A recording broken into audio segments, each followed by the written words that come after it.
Thank you very much. 20 years ago, and I just realized this standing in the wings just now, I started a thing called the Visiting Composer Series here. It was actually in 1994, so it'll be 20 years in the fall. And in that time, we have brought literally hundreds of the best composers in the world to this campus. They come for 3 days. They work with the student players. They have master classes in composition with the student composers.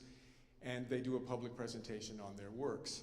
It's one of the highlights of the year for the composers, and especially for the student composers, because they get to hear their comments, these well-traveled musicians who come here from other places.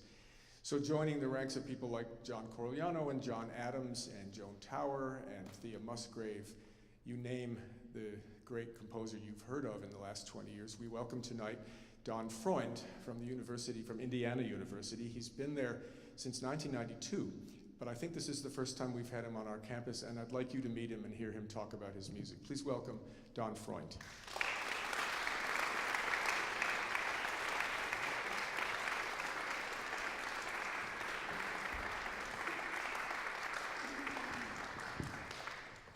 Thank you, Dan. It's true. This is the first time I've been to Austin. In fact, it's the first time I've actually stayed in Texas, except like passing through.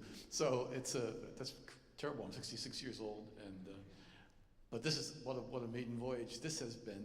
And speaking of maiden voyages, I want to follow it up by saying Austin is the best place in Texas for anyone to encounter Texas, for sure. And I've known lots of musicians from this school, this wonderful school.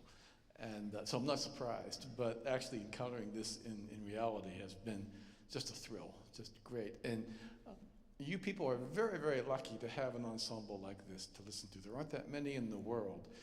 And for my money, it's the best ensemble. I love it more than a symphony orchestra, because in this ensemble, every player is heard doing their own thing and contributing to a special kind of communication inside the group that you might expect from a string quartet, except now we got 16, 15 players working together, each with their own individual kind of sound and their own part. So the maiden voyage thought was that this is the first piece I wrote for this kind of ensemble, Hard Cells. And the piece that you heard at the beginning of the program was the latest piece I've written for that ensemble. And I expect I'll be writing more as long as I can, because I just love this group so much. And this is one of the top new music ensembles in the world. This piece, I think everything is there in the program notes, but it's all about a 16th note pulse that never changes, and a sense of tonality that's very, very closely confined in its articulation, although allows to expand in many different kind of ways. And it should be good fun. So, and you're going to hear a great performance, I guarantee you that.